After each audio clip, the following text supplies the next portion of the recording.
Danny Flexon here for SecondsOut. Delighted to be joined by my old friend Dominic Ingle, here in the capacity of Kell Brook's trainer for the Amir Khan fight. Do you have to kind of pinch yourself? It's finally here, it's finally happening. Yeah, in a way, it's been a long time happening, and it's been a long time to come round, and now we're here. I just hope nothing happens between now and then, to jeopardise the fight. It's obviously one that means more to Kell and to the British public, but as a trainer, does it mean any more to you than a standard Kell Brook fight? Not really, it's a fight. You're training a fighter for a fight. You know, there's a lot of grudge between them two. I don't feel it for me. I don't really care. Amir talks well.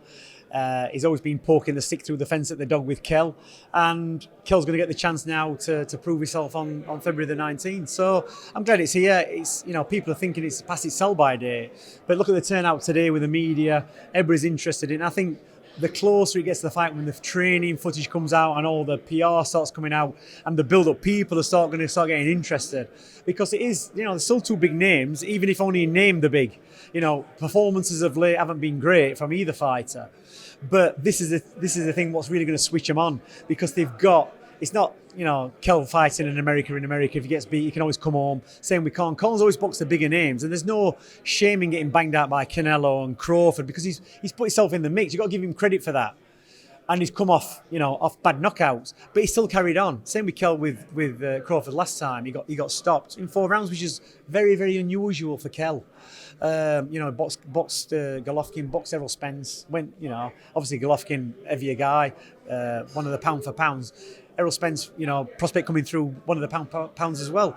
But 4 rounds against Terence Crawford, I would expect him to do more, and I can only put it down to not having the perfect training camp, not having the perfect game plan, not preparing properly for it, going on his own instincts, which really didn't pay off. You need somebody in your camp who's got a good understanding of you as a fighter, what to do, when to go to America, what sparring to have, what the game plan could be, what's going to do if he's switching. Because he was doing all right when Crawford was orthodox. Came out in not his perfect stance, he's more of a southpaw. He can switch. But when he switched, he almost went out as a disadvantage for 2 rounds. See what Kell looked great, but as soon as he switched, it changed. That's what you need to know what to do. And Kell kind of looked a little bit lost, because it was all going his way for 1 minute, and then it all kind of changed. So that's probably why that happened the way it did, why he got stopped. Khan can say, well, I did more rounds with Terence Crawford. Yeah, but you still got smoked and you were out. That's it. And the accumulative damage of getting knocked out and being out for a couple of minutes is bad. It affects you. It affects your reflexes. It affects your punch resistance. Luckily, Kell, in the fights he's had, he's always finished on his feet. He's been stopped, but he's been finished on his feet. So that's probably going to be the telling factor in the fight. Kell's still got his punch power, still got his timing.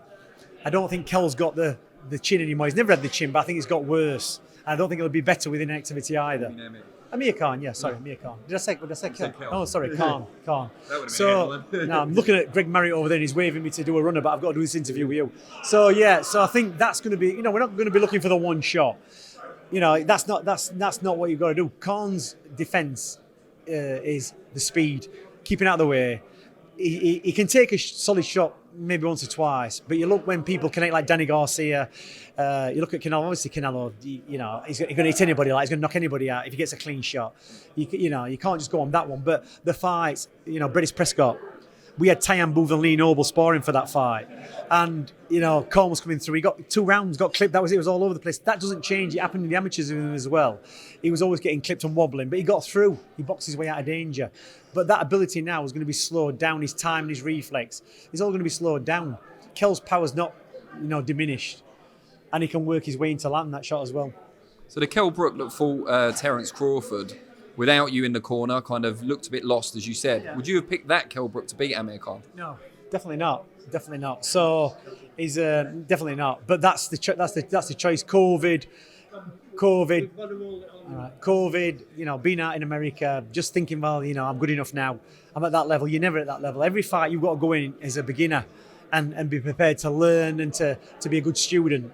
So as you can see, I'm getting rushed on now. You're being whisked away like Cinderella. All right, just before you go, tell us what we can expect on fight night. For me, Kell Brook between 8 and 12 stops Amir Khan. Brilliant. Appreciate it.